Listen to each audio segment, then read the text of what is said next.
so that he can also know you and interact with you. And today's topic, ladies and gentlemen, as you can see on the screen, the conversation would be based on the subject of unleashing the potential within you and become a super learner. Our guest speaker has expertise on this, and he has joined us from India, New Delhi. Please help me to welcome today's guest speaker. He is Bhaumik Sen. Yes, Bhaumik Sen is an Amazon #1 best-selling author. He is a memory and mindset coach, public speaking trainer, and TEDx speaker. And Bhaumik Sen is on a mission to empower students and has been facilitating confidence building and public speaking workshop for the past 10 years. Yes. And specifically for last 5 years, he has been working as an academic enabler by harnessing the power of time proven super effective mind and memory methodologies, totally backed by science. And that's what he is going to share with all of us today in this episode. And these methodologies, what he is going to share with us, are strategies enable students not only to memorize better and retain more information, but also to get rid of phobia of exams and other anxieties. The special mindset coaching, what he conducts with the name of Unbeatable Mindset, which he imparts from the foundation of the students and help them better control their mind by being mentally tough. And that's what it is. If we have to be successful, we have to be mentally tough. So please write in the chat box if you are ready. Write yes, you are ready to have the conversation with our guest speaker, Mr. Bhaumik Sen, and you are ready to become mentally tough. With these words, please help me to welcome our guest speaker, Mr. Bhaumik Sen. Over to you, sir.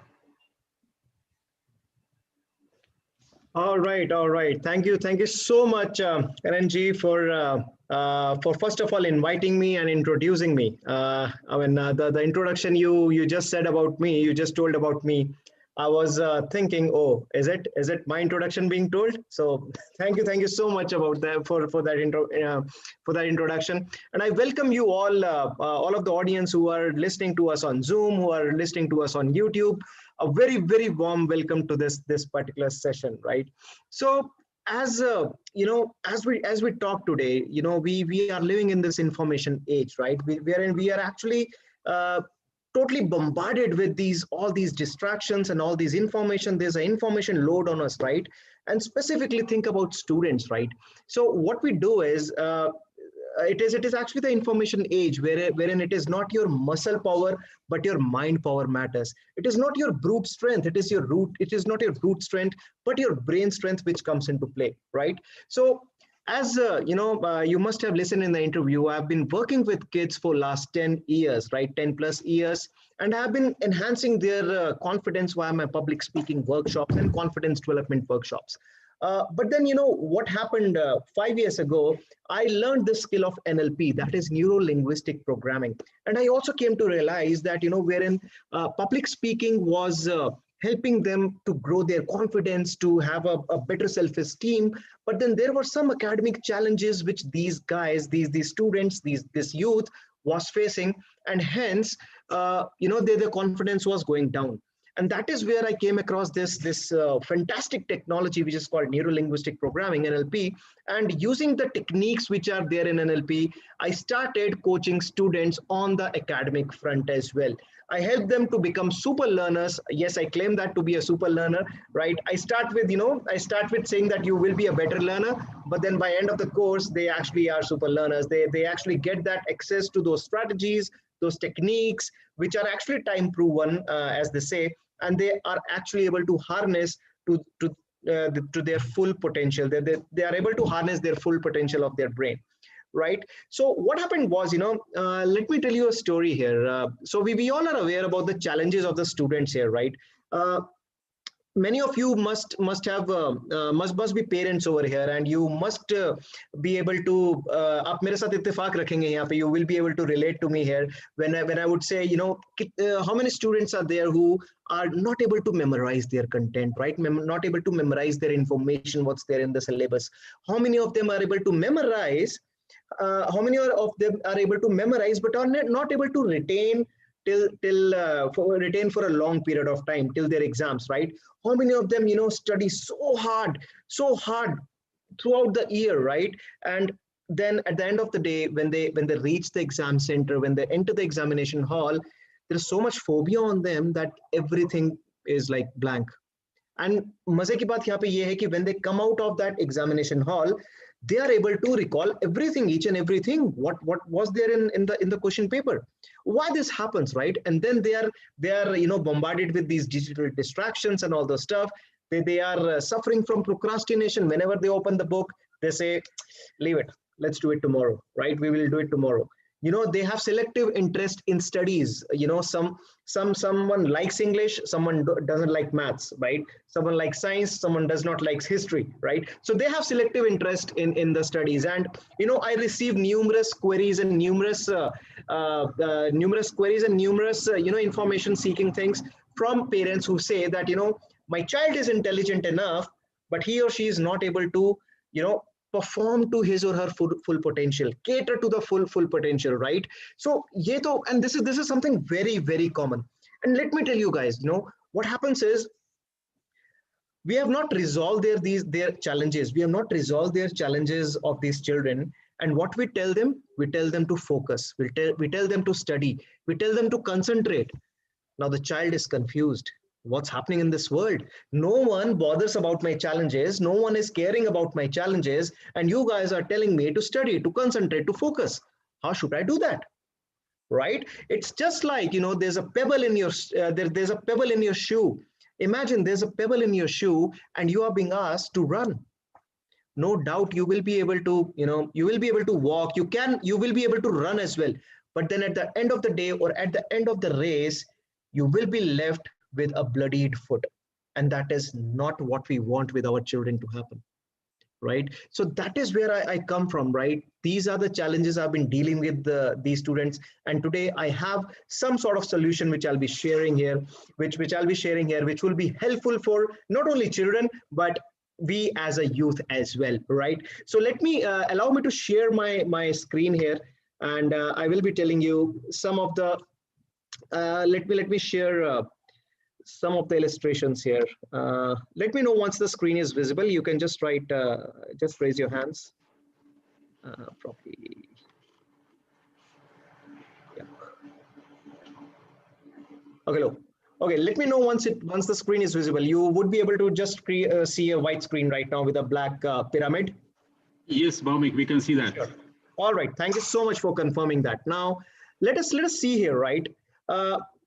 You can see some gentlemen on the screen, right? They are Warren Buffett, Bill Gates, Elon Musk, right? The great world leaders. Now, if I tell you to identify some common traits among these people, right? I will not go to the chat box, considering we do have a limitation of time here. But then let me easy this thing for you, right? Make this thing easy for you.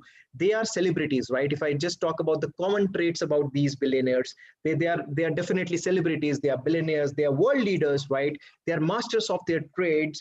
They are passionate and committed. But you know what?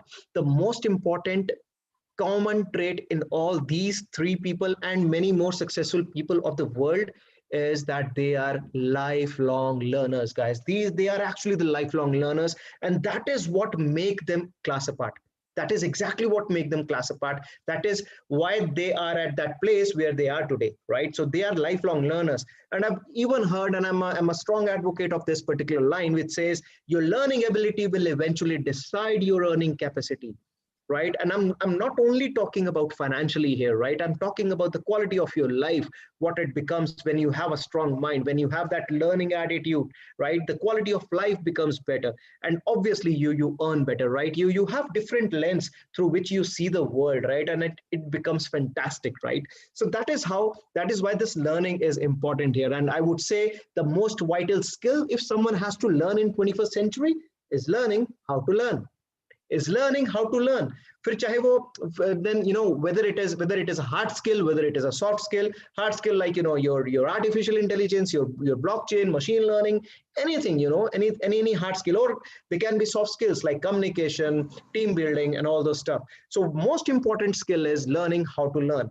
Now what happens is I'm just talking about the mindset here, right? Now what usually the students today have the mindset, or the youth today has the mindset, once the college is finished, my learning is finished, I'm done, right?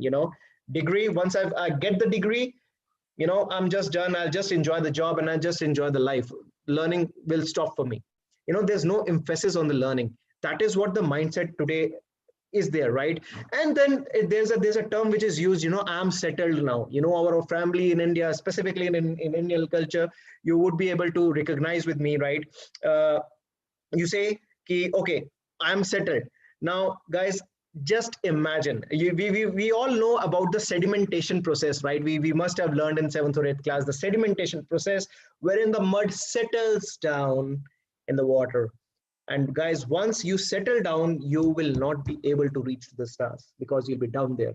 If you choose to settle, you cease to grow. If you choose to settle, guys, you cease to grow. So that is where the attitude part comes in. And even the organizations today consider lifelong learners as a core component in the employee development activity, right? They actually choose the employees who have that attitude of learning new things. And this is actually the new smart. We have actually listening a lot about the new ways of working and the new normal, considering this COVID situation in last 6 months. But then this is the new smart of 21st century, and we would like to make sure that we are actually up to this particular challenge. So what we need to do is we need to hone the mindset of being a lifelong learner.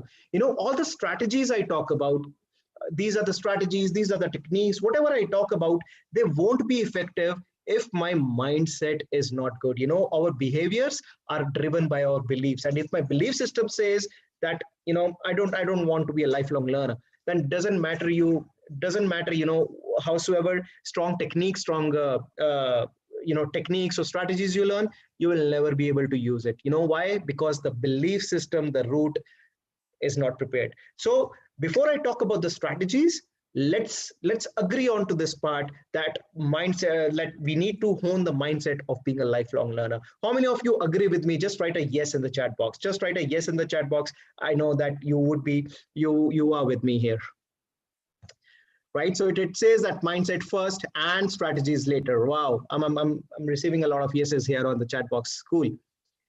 All right, so with that, once now we have this clear mindset that yes, we agree, we all are in agreement that we need to be a lifelong learner to be successful in our lives. Now let us see, what is this learning, right? What is this learning?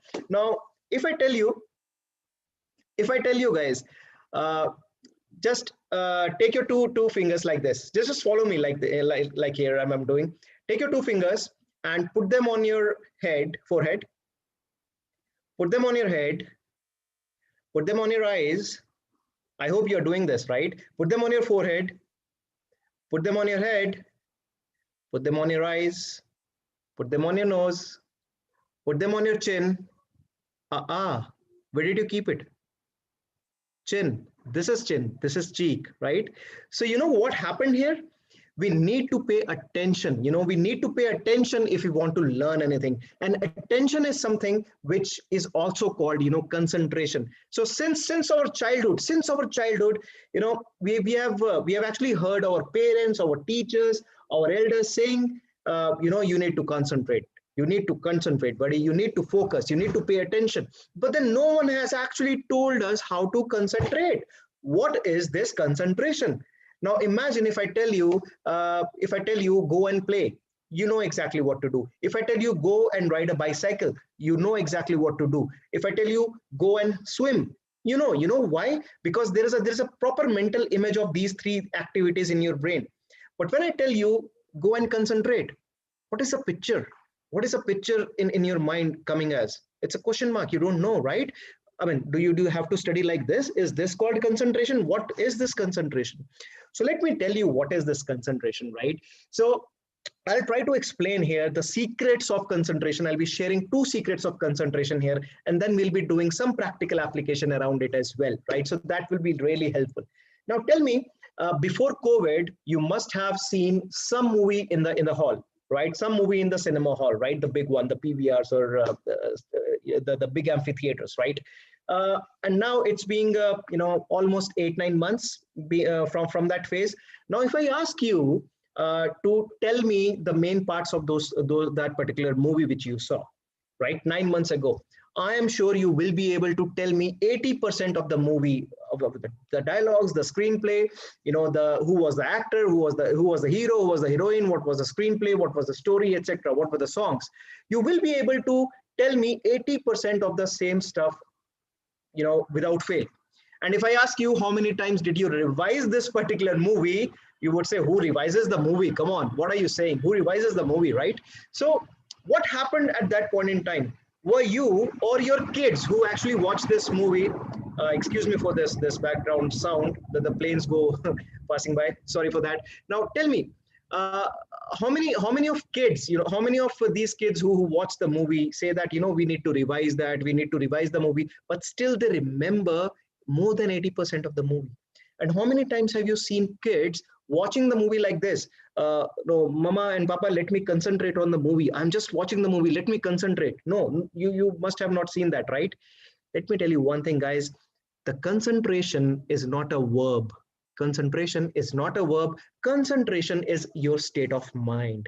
Concentration is the state of mind. It is that state of mind wherein you allow to actually harness the unlimited potential of your mind. It is the state of mind. It is not a verb. Now, if I give you one more example here, right? For example, a student, a youth likes science so much, right? And if the science, and if the next lecture is of science only, and the teacher enters, the youth is like this, wow, no, it's gonna be fun, I just love science. It would be fun. Next 40 minutes, you are like this.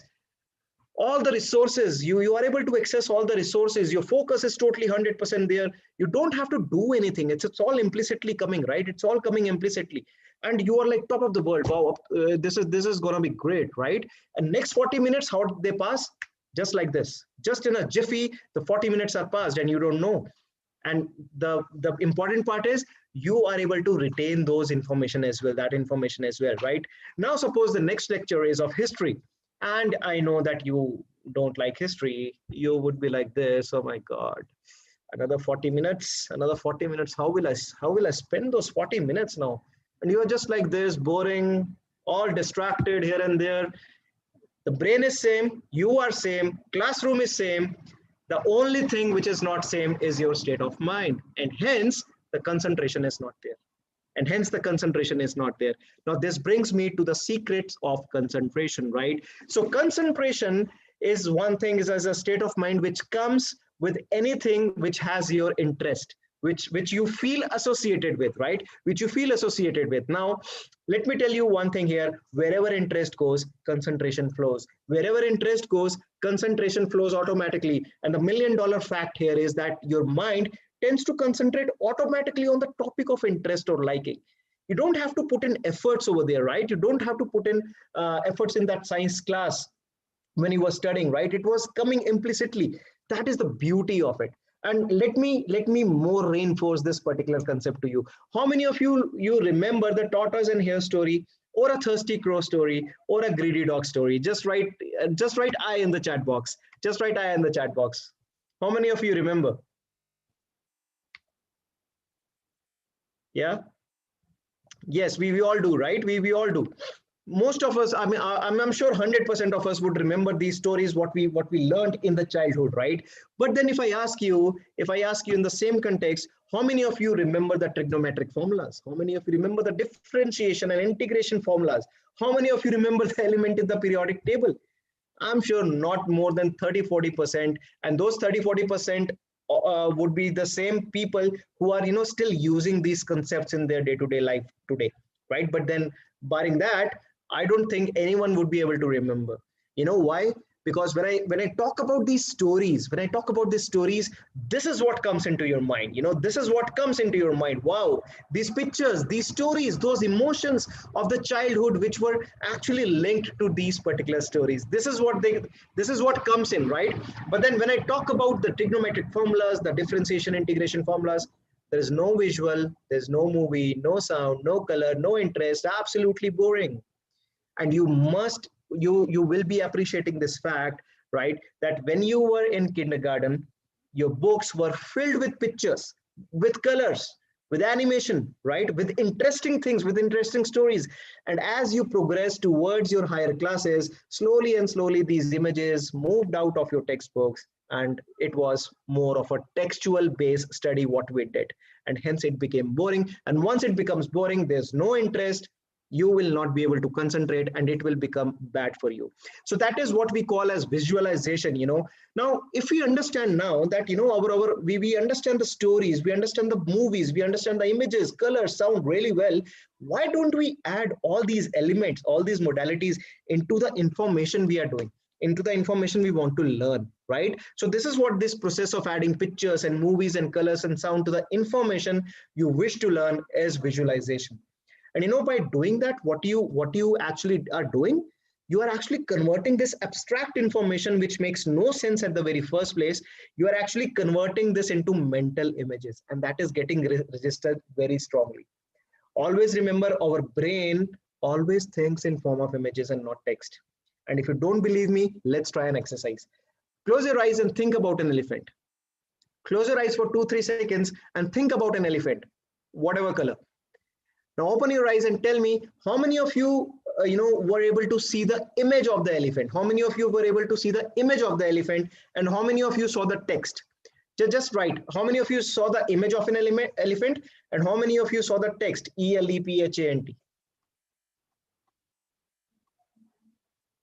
Yes, image, right? Image. Very nice, right? So that is where the another $1 million fact comes in, which says that our mind comprehends images and movies better than text. And that is where, when we read the text, we don't tend to remember. But when we convert that information in form of images, sounds, movies, emotions, that is where it becomes really interesting. Now, that is a secret number 1 to concentration, which says visualize any information by adding these 6 modalities, which I just said, that is color, emotion, sound, movie, pictures, and more, making it interesting. That is what the visualization is, and that is what the secret number 1 to concentration is, right? Now, this brings me to secret number 2. Now, imagine that a nice afternoon, right? And there's a knock at your door. There's a doorbell which rings, and you see through the door hole, and you see there's a guy whom you don't know, who's a totally stranger, right? Who's a totally stranger. Now tell me, will you let him in? No, absolutely not, right? But then imagine at the same time, if your father calls you up and he tells you that a person named XYZ would be coming at the home. He would be dressed up in such and such manner. What you need to do is you need to give him the papers which are there on the table, right? And you can let him in. That's okay. So now tell me, will you let that guy in? Obviously, you won't be hugging him like this, but yes, you will be letting that guy in. The same happens with us when we read some new information. Whenever some new information, some new concept we try to learn, the new information tries to enter our brain, our brain stops it. It says, no, I don't know you, you are unknown. It will resist. That is a core reason why we resist the change, right? That is why we actually like to stay in our comfort zone. Now, at this point in time, if we form the association of this unknown with something which is known in our brain, if we form this bridge, if we form this association of this unknown to the known, which is already sitting in our brain, this information will be easily accepted by your brain.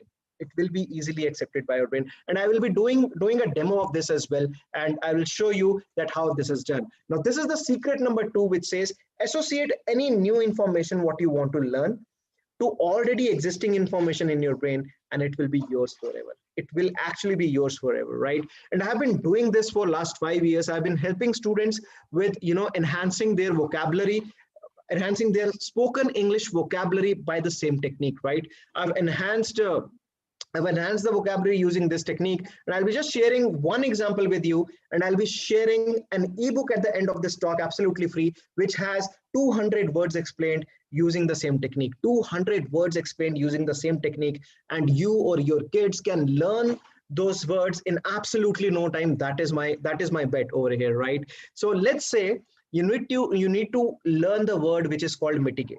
Right now, mitigate means to listen. To listen. Now, mitigate is totally unknown. Mitigate is totally unknown to me. I don't know what is this, right? But then if I just break mitigate to Mittika gate, that's a sand gate, Mittika gate, right? Now, Mittika gate is something which my brain knows, which my brain can relate to. When I say mitigate, there's no image coming. But when I say Mittika gate, there is an image coming, right? My brain recognizes, yes, there is something like Mittika gate, right? Now, once I have bridged this gap, now what I'll be doing is I'll be making a story around it. I'll be making a story around it that imagine you and your friend are there on a beach and you are building a Mittika gate. You are building a sand castle, if you say, right? Mittika gate. And your friend is pouring water on it, drop by drop. Drop by drop, he's pouring the water. And while he's pouring the water, you're scolding him. Don't do that. Otherwise, its strength will decrease. Its strength will lessen, right? Its strength will lessen. Now, when we did this particular activity, which took us, I think, only 50 seconds here, right? What we did was we converted the unknown to known, number one. Number two, what we did was we built an imagery across it, right? Around it, right? We actually visualized it and we made it more interesting over here, right? So this is what we just did right now. Now, whenever mitigate would come to your mind now, or you will read mitigate, you will associate that mitigate with Mittika gate here in your mind. You will directly associate, and once you associate, you will be taken directly to that sand beach wherein you were building the Mittika gate and your friend was pouring water and you were scolding. Don't do that, otherwise its strength will go down. Its strength will lessen, right? Strength will lessen. Now, this is how I have converted. Now, not me, but then one of my students called Malika Kapoor, who has applied the same technique on 200 words, right? And with her due permission, I will be sharing this ebook to you guys absolutely free of cost at end of this session. Now, it has 200 words. This particular technique applied on 200 words, and this would be awesome. And you will be able to learn these 200 words within no time. That is my bet. That is my bet over here. All right. So how many of you like these secrets of concentration? Just write yes or I in the chat box. And then we will move to the next part here, which is the distraction. Yeah. All right. I can see the yeses coming. Okay. Now the next part of here is which is called the human brain. Obviously, the human brain. This is the thing which is gifted to us, right? Now let me tell you why does our brain learns from visualization part, right? Why does it learn from visualization part? Let me explain that to you a bit more scientifically. Now we have two parts of our brain, right? One is the left and one is the right. We all know, right? Now, left is a brain which thinks logically, which thinks analytically, which talks about the facts, or you have to do some linear thinking. Your left brain comes into picture, and your right brain deals with the creativity, right? It is something. Now, your right brain is something which needs fun, which needs imagination, which needs feelings, which actually needs much more fun to be associated, right? Now, what happens is when the kid sits, or when the youth sits to study, or probably you are studying or you are taking your subject, your left brain says, I need to study. Your right says, no, I want to see that movie because it is fun. Now your left brain is aligned. It says, yes, the logical part is I want to study, but then right says, no, I want to see the movie because this is fun. Left says, I need to finish this chapter. I need to finish my syllabus. It is important. Your right says, no, I want to finish the web series. This is so important. This is so interesting. I'm just enjoying it, right? Your left says that it is important for me to study, to score good grades. Right says it is important for me to update the Facebook status because I'll be getting those likes. I'll be getting that gratification and I'll be enjoying that, right? I'll be interested in that. Now, this is what happens all the time with us, and there's a continuous fight between our left and our right brain. It is like, you are goal oriented but only with half brain. You know logically that you need to go there, but your right brain says, no, I want to go there, I want to go here, I want to go here. Now it's just like God has given you two motors, two pumps to operate, but you are only using one pump, and the second pump is actually taking you into the reverse direction. It's just like you have 1 foot on the throttle and the second one on the brake. You won't be able to move ahead, right? Or even if you are able to move ahead, you will veer down very soon, right? And that is where I actually advocate the whole brain learning concept, which says you have to create interest, right? Because your left brain is already aligned. Your right brain needs the visualization, the fun part, the interesting part, and that is where you can align both the brains together. Second part is reward yourself. The right brain says, okay, left brain says study. Right brain says, okay, guy, okay, boss, I will study, but what is in it for me? What's in it for me? Right? So you must be having some reward mechanism for your right brain to be there so that you can apply your whole brain over there. And that is where I strongly advocate the goal setting part here, the goal setting process here. We must be having our goals, our vision set as to if we are doing some hard work, if we are doing, our brain is wired in a way that it will always take you away from the pain. It will always take you away from the hard work. And if you are doing some hard work, your right brain needs to understand that there is something which is waiting for me over there. There's a long holiday, there's a long Euro trip, I'm talking about pre-COVID times, okay? There's a long Euro trip, there's these materialistic things which are waiting for me, and that is where I'll be having fun. And that is a way you can actually have that whole brain learning, right? And the last part is, the easiest part is the super brain yoga. It is something which I teach in my sessions, but you can always YouTube it or Google it. Super brain. It is nothing but it is the squats thing. And what we do is we actually hold our left ear lobe with our right hand like this, with thumb facing front, and we do same with the other ear, and we just do the squats with while we going down. While we go down, we inhale, and while we come up, we exhale. While we go down, we inhale, up, exhale. So this is again a super brain yoga, which this is the most efficient and quickest way of bridging that gap between your left and the right brain. So that is what just wanted to talk about this particular whole brain learning. And this takes me to one last topic for the day, that is distraction. Now, we all are bombarded with distractions right now, right? Whether it is a cluttered desk, whether it is the notifications from our cell phone, right? Whether it is a call from the friend who is disturbing you, or whether it is your negative self-talk or your thoughts. Oh my God, what happened? What will happen? Your worries, right? These all are the distracting elements. But then what I'll be talking about here is, I'll be again not be talking about the strategies over here, because strategies are something which actually follow the belief system, right? Which follow the belief system. I'll be just giving you $1 million belief system over here, which can actually change your life from distraction perspective, right? Strategies are available all around the net. We can always find them. But then let me tell you a wonderful belief system which needs to be changed. Now, let's stay connected for last couple of minutes or 3 minutes, and then I'll be ending it. Right? So if I talk about the dictionary meaning of distraction, it says distraction is something that prevents me from giving full attention to the task at hand. Now, this is the task at hand, right? And something, it can be a WhatsApp notification, it can be a thought in my mind, it can be a loudspeaker, which is sounding at a distance place. It can be children playing, something which prevents me from paying full attention to the task at hand. Now, the problem with this definition is that the power is with something and not me.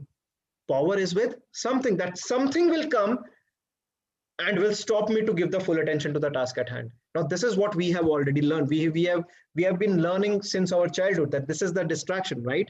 But then let me give you a modified definition of distraction here, right? Now, distraction is not something, but distraction is my response to something that prevents me from giving full attention to the task at hand. Now, I'm studying here, WhatsApp notification comes. What is my response? My response is I'll ignore it, right? And hence I'm not distracted. Now, by just tweaking this definition, by just tweaking this belief system within me, the power comes back to me. The power is not with that something which can disturb me anytime. No, the power comes back to me, right? This is my response. And as I always say, guys, your behaviors are driven by your beliefs, and we cannot solve the same problem with the same thinking we used to create it. Now, it was one kind of thinking that distraction is something that will, prevent me from staying focused. But then now we have a different definition, a different belief system, which we can adopt, that distraction is not something that will stop me, but then distraction is my response to something. Power is with me. With that, ladies and gentlemen, I would like to, stop here, and would like to take some questions and do some interactions with you lovely audience who have been listening to me. Great. Thank you so much. Thank you so much, Bhaumik. I have learned that I still have a lot to learn. And I'm sure that our audience are excited to know more about certain areas which you might not have covered. And Definitely. I'm expecting some questions from our audience. But before I request my audience to come with the questions, if you allow me, can I ask some questions, sir? Sure, definitely. Why not? Very good. What I know is that as far as NLP is concerned, do you think it is possible to teach some techniques of NLP to the children as well?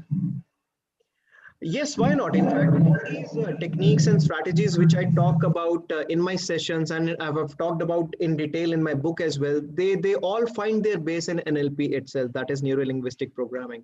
It's all about, that visual thing, how you visualize your things when you study, and so that interest is created. And once the interest is created, the concentration comes in automatically. Definitely, yes. And, as a matter of fact, in NLP, there are many exercises. For example, how you can improve your self-image, how you can visualize your future, how you can actually, so, I am a memory trainer. I tell people how to remember things, but then sometimes it is also important to forget the past bad painful memories, right? The abuses we have had in the past. So also there are many exercises in NLP for adults and for kids both, which helps you to forget, actually erase those bad memories from the past, right? And that helps you a lot. So can NLP be learned online, Bhaumik? It can be learned online, definitely. With the advent of COVID, I would use that word. With the advent of COVID, many trainers have taken that resort. But then, if you get a chance, and if you have a choice of attending an offline and an online session, I would definitely say go for an offline in-person session. That will be more effective. Definitely, any day more effective. Thank you so much. Well, I like your example of mitigation with Mitika Gate. Yeah. That's a wonderful way of remembering certain words which are Yes. difficult to pronounce and remember. And what I know is that the capacity to learn is a gift, while the ability to learn is a skill, and willingness to learn is a choice. That's what you mentioned. Now, how can we create the willingness in the students or the children in today's society? As you know, that students or the children are distracted. Yeah. So, can you suggest some tips for the parents that we do certain activities within home or school so that the willingness element or attitude can be enhanced?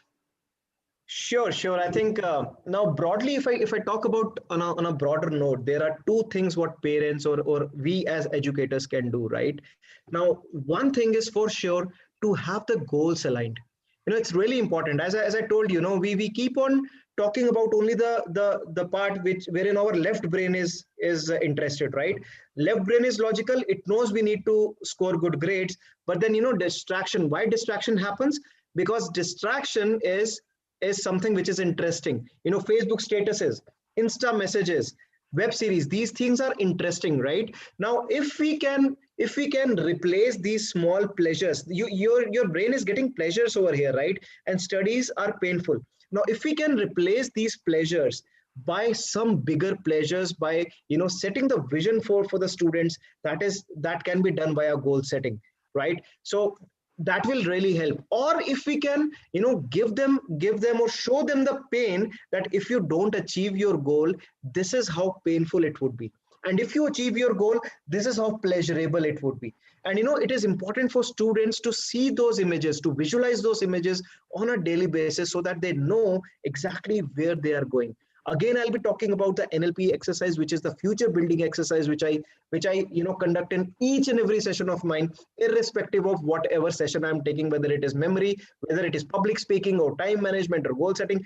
This future exercise session is something which I take in every session. It's a 20 minutes long exercise, and I strongly suggest for parents to do that along with their kids. Wonderful exercise.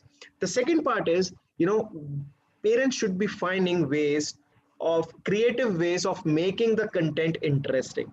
I remember there was one participant with me in my NLP class, and only after a couple of months when we did the NLP, he told that his daughter was 10 years old, and they used to learn vocabulary by applying these techniques only. They used to learn the concepts of science by applying these techniques only.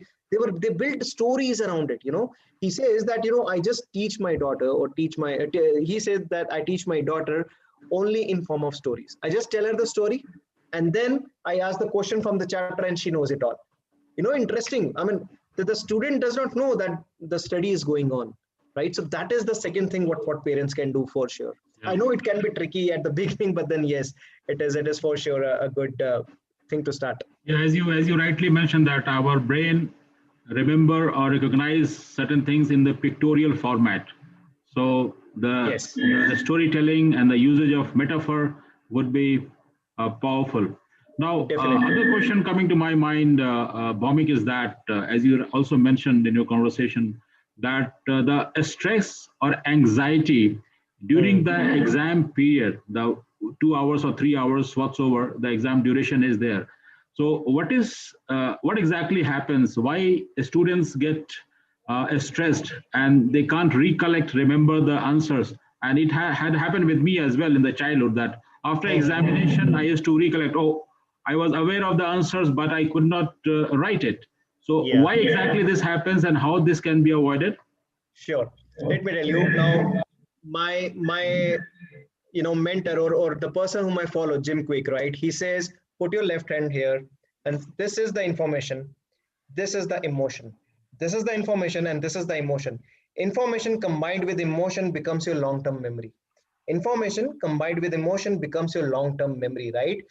Now what happens is, while student is studying, now I'm sitting in my room over here, it is totally comfortable, the environment is totally conducive to study, right? I have done all my study in this particular environment. Now what happens is, obviously there would be a change of environment over here, but then the bubble we create around the exams and the examination hall, as a stressful movie, as a stressful picture, that is where, when the student goes, that state breaks. That state wherein he has actually learned all the things, it breaks. And once the state breaks, right, the information plus emotion, now emotion is zero in that case, that state is no more, and anything multiplied by zero is zero. And that is the scientific reason that why we tend to forget when we go into examination hall. Now if there is a way wherein student can actually carry the same state to the examination hall, this problem will cease to exist. I'm sure this problem will cease to exist. And that is why it happens, when you come back to your home, you're back to that same environment, you're back to that same state. And that is where your mind says, Arey, this is what This is what the information was. This is what the information I remembered. Now again, I'm advocating an NLP here too much, but then yes, there is a circle of confidence exercise in NLP which helps you to retain that state forever. Yeah. Now, when you talk about the mental state, Bhavik, do you think in any ways the meditation can help to retain that state during the examination in spite of all the stress or anxiety? Sure, sure. I think meditation is again an abstract thing. I would say, for someone it can be those breathing exercise wherein they experience that state. For someone they can be just focus on breathe, or doing a number of things. But then for students specifically and for youth as well, I think visualization and affirmations also act as a brilliant source of meditation. I would say that for students and youth, if I have to define meditation, it would be definitely the affirmations and visualization. You have to visualize yourself successfully. It is said that everything is made twice. Everything in this world is made twice. Once in your mind when you visualize, and second when it actually manifests in front of you. So you need to visualize that particular thing, and you need to give yourself those positive affirmations on a daily basis. That Yeah, will it makes sense. definitely help. Definitely Yeah. help. Yes. And that's what the expert says, that children must be taught how to think, not what to think. What to think So, exactly. do you recommend any exercise to ensure that this practice or this habit can be inculcated strongly? Yes, I think see again, any habit which gets formed has a loop, has a habit loop, right? Now what happens is there's a cue, there is a trigger which happens, there's an action we take, and then there is a reward what we get, right? For example, in any addiction, typical addiction case, this is what happens, right? Similarly, if student gets starts to get interested in that particular subject, that is where that habit can be formed of a better becoming a better learner, and that will only be formed if you can create the interest in the studies, right? For example, if we just take a cue from the best learners in this world, who are the best learners in this world? I'm sure the kids, right? The toddlers, the kids who are still forming their world around, right? By understanding new things, by perceiving new things. Now these guys don't have a fear of failure. Absolutely no, right? And they are in state of continuous learning. They're actually interested in each and everything. They're curious in each and everything. Now, because success actually leaves clues. So they are successful at being a lifelong learner. So being in that particular state, we can definitely take a cue or two from them to be in that particular state. And to answer your question, yes, definitely, I think if we can somehow create interest, and one of the way, so it actually reminds me of one chapter from my book which says how to deal with boring chapters, right? So today study has become boring just because of this. Now what I recommend here is, go whatever chapter you feel bored about, search that topic on YouTube. Today what is happening? Our video games, our PUBG, etc., is visual. Netflix is visual. WhatsApp is visual. Insta is visual. All the distractions are visual, but our study is textual. And that is where our interest is, in all the visual things and not in the studies. Why not make studies also visual, right? Go onto the YouTube, search for that particular topic. See, 5, 7 videos about that topic, and then come back to your textbook. That is where you will be able to, again, initially the information was unknown. Now you have some idea about it. And now when you will be reading that particular book, you will be able to associate and form connections. That is how that is what I recommend, right? Yeah, thank you, Bhamik. And do you think the company named Baiju, it seems they have done something similar? What's your take on that? The platform Baiju for the students? Well, I would cease to comment anything on that, to be frank. But then yes, it is totally my personal opinion.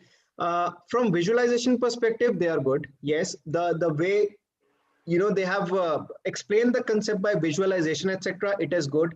But then the person who is explaining, 80% of them, I personally don't like their way. If a student also sees them, he or she might get bored. Now, the basic idea behind visualization or converting your textual information into visualization is to remove this boring part. But then if the trainer is, speaking in a way speaking in a way wherein the student actually becomes bored, there's no sense to it. Now, this is again my personal opinion. No offenses over here. So Yeah. that's where I was just reluctant to comment. No problem. Thank you very much. And you also mentioned that you a special mindset coaching, unbeatable mindset. Yes. Can you let our audience know more about that? And Yes, also, that is if someone has to approach you for that, what is the way? How can we sure. connect with you to know more about that? Definitely, definitely. So I run this coaching in two formats. One is obviously the group coaching, wherein it is one to many, and second is one to one coaching. Also, I take, right now that mindset coaching is where I actually work on the mental attitude part of it, right? How you can be mentally strong in various occasions, and how you can make yourself self anxiety proof. Now, if you are able to make yourself anxiety proof in today's world, more than 50% of the problem is solved. So I actually work on the mental part of it, which helps you become anxiety proof. Number one, you have a strong vision for your future. You have your goals set for your future. You know why exactly you are waking up in the morning. You have that why thing clear. It is said that if your why is clear, you can endure anyhow, right? If your why is clear, you can endure anyhow. So that is where we build that endurance strength in the kids and in the youth who are facing some particular challenges. Yeah, thank you very much. And I can see something behind you. It's about do it with passion or not at Oh, all. not at all, not at all. Yes, How to exactly. create, how to generate the passion within self or students or children. Just simple one line answer. Just clear their why. Just clear their why. That's it. Now, I had my why cleared when I was in 8th class. Now, Mm. many of you obviously don't know this story. So when I was in 8th class in my school, it was a fancy dress competition. And I, coming from an artistic family wherein my grandfather was a stage artist along with his regular job. My mother is a singer. My father was into some sort of dramatics. Now, I was very confident when I was in class 8 that, I'll just beat it. Very nice. It was a fancy dress competition. I was dressed as a Panditji. And in all sheer excitement, when I started climbing the stage, the stairs of the stage, my foot came on the dhoti, and I was in the one corner of the stage, and dhoti was in the another corner. It was all flying. And exactly, this is how the audience Mm. was laughing at that point in time. They were hooting, they were I don't remember what the name, they were panda, they were saying, and all those stuff. It actually shook me from inside, right? It affected my studies. At that point in time, so called your crush, that girl left me, right? I actually was about to flunk in class 12th. Whenever I went out to any marriage or function, I was just sitting in the corner without speaking anything, because I had that feeling that if I even utter a single word, it will be wrong and I'll be made fun of. But then inside me, I knew, that there is someone inside who can express himself, right? That is where my friend recommended me to a public speaking course, and that I actually did a lot of hard work over there for one full year. And after 1 year, I knew I was confident again, and I was able to face the public. you know and then after 1 year, it was a grand competition with the public speaking, on the public speaking in Delhi itself, ITU. And I still had to climb those 4 stairs, and those 4 stairs climbing again was the most difficult part. Once I was there, I was on the mic. I spoke for, I think, 5 minutes non-stop, absolutely, and I got a I got an all-round applause over there. So that is where my why became clear, that I want to teach the kids public speaking. That is how the journey started in 2008, right? And then eventually it came up to it came and transformed into solving these academic challenges for the kids and the youth. So I had my why absolutely clear, right? So that is why I'm still continuing here. So one thing, let's get the why clear. Whatever you want to do, why do you want to do, that should be clear. Why? Because you will be facing a lot of challenges, and when there will be tough times, you will have to go back to this why to see why you actually started at the first place. So that is where this why statement becomes really important. And as you rightly mentioned, it's very important. And as far as empowerment talks is concerned, our founders and co-founders, they had the why very clear. But Yeah. Bhavik, is it so easy to have clarity on why or purpose of life in the children? I'm really surprised that you had so much clarity in the class 8th. But in today's generation, do you think is it possible, or if it is possible, what are the easier ways for the parents to go through a process and ensure that the children Yes. have the clarity of why? Definitely. I think this is a very, very relevant question. I think the first and foremost point one needs to do is the self audit. There are four questions. I always tell parents, so always ask four questions from your kids, and you can write them as well. Two of them will be a bit confusing, I will say. Definitely, they will be confusing. Okay. So, what is that they want to achieve? What is that one goal they want to achieve? Just write that goal, but particular goal, that this XYZ is my goal. I want to be, for example, a student says, I want to be an RJ, right? I want to be an RJ. Okay. You want to be an RJ? All right. What are the pleasures you will get once you become an RJ, right? Once you achieve that goal. What are the pains if you don't become an RJ? Now, these two questions are understandable. They are quite common. But then the third or fourth questions are a bit tricky. It says, what are the pains encountered if I reach my goal? You know, sometimes this is the game that our mind plays. At any, the reason why the youth is distracted is that anytime, at any point in time, whatever seems easy for the children, they just go that way. Whatever seems easy, they go that way, right? That is why that self audit is really important. What are the pleasures if I reach my goal? What are the pains if I don't reach my goal? What are the pains if I don't reach my goal? Right? What are the pains if I reach my goal? That's the third. What are the pains if I reach my goal? Right? And what are the pleasures if I do not reach my goal? Again, a counter question. A counter question is really important. Now, if a student, now usually parents and students are able to answer first two questions, they are pretty easy. But then third and fourth takes them time. And that is where the real answers from your subconscious mind comes into play, and you actually write. And believe me, when you ask these questions from your subconscious mind and you sleep over it, you will get those answers. You will definitely get those answers. There might be a chance, I want to become an RJ because I just want to get rid of my studies right now, right? I want to become a cricketer because I don't want to study. I don't like that, but I have no interest in cricket. That is where the youth is distracted today. So first point is this self audit, and this needs to be robust. Now that is the first point, and then there's a proper hand holding for 6 months, wherein we talk about various aspects of as to how you will be reaching it, or what to do if you want to be there, what is your present state and what is your desired state. As Stephen Covey said, always start with the end in your mind. Always start with the end in your mind. So you need to have that end picture, and you will be only able to have that end picture once your why is clear and once your goal is clear, after that self audit, which I talked about, those four powerful questions over there. Yeah, very powerful.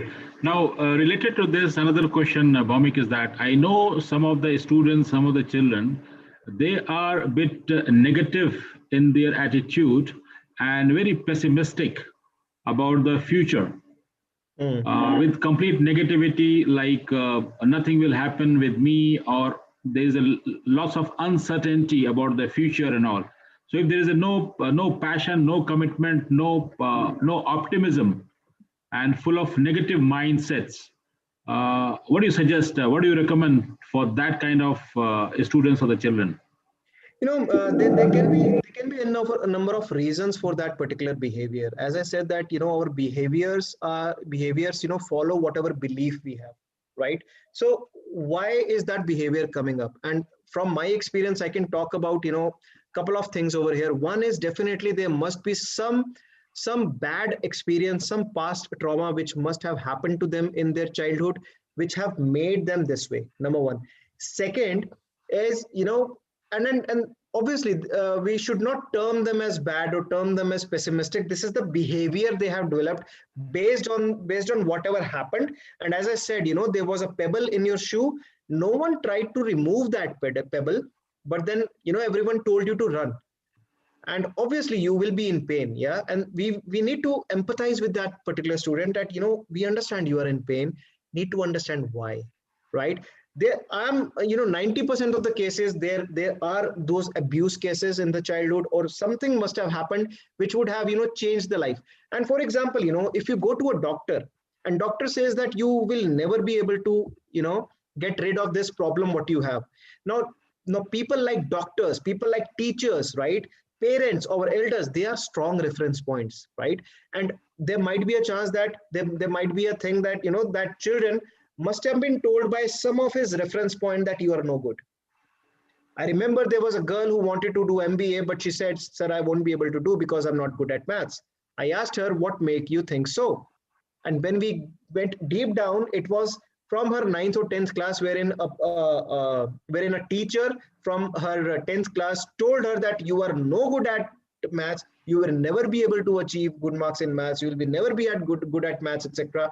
Because that these teachers, etc., they are the role models for us.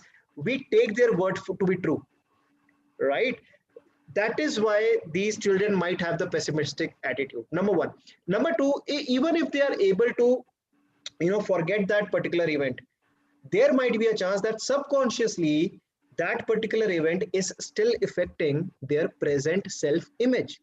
Their self-image is distorted a bit, their self-talk is distorted a bit, right? That is where we actually recommend this cognitive behavioral therapy, wherein we work on the self-talk of the youth. As for example, if you say, I cannot do this, you can replace that thing with, okay, I know I'm a bit weak at it, but then let me see what best I can do. Rephrasing, or we call it in NLP terms, reframing, right?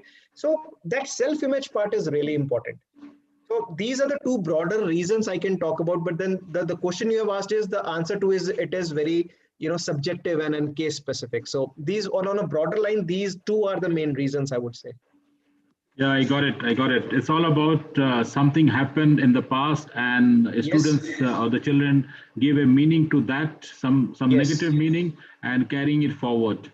So it is very important to change that negative belief system. And as you rightly mentioned, either it can be done through CBT or NLP. So do you also take these kind of students and train them to remove that negative beliefs? Yes, for CBT, definitely, yes, I do that. And from NLP perspective, for each and every student, that is student agnostic. I make them do that future exercise wherein they are trying to build their future self.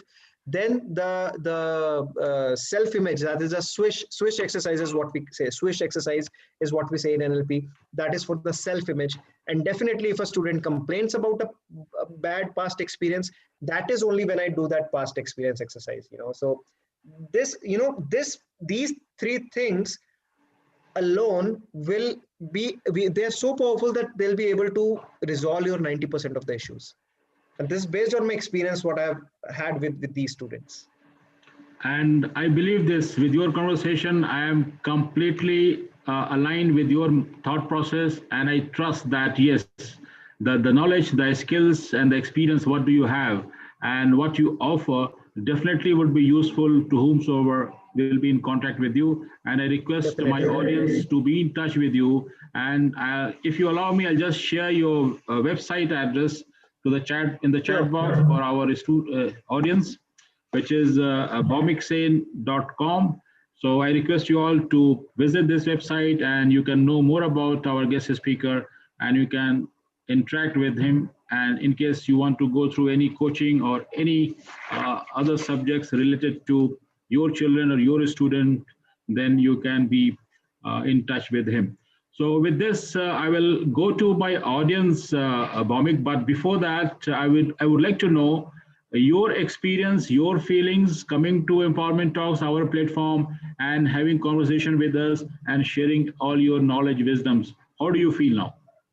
I think it has been a fantastic opportunity for me to be number one associate associated with something like something of this stature, empowerment talks, and you guys absolutely have been doing a fantastic work. As you said, you guys started in April. That is where the whole world was negative, the whole world was down, and that is where someone took that leap of faith to come up with something like empowerment talks for the upliftment of the world. I think that hats off and salute to that particular initiative, and I consider myself lucky to be associated with this kind of a forum over here. And yes, thank you so much, all the audience who have joined us, and thank you so much, empowerment talks, I would say, to have hosted me over here.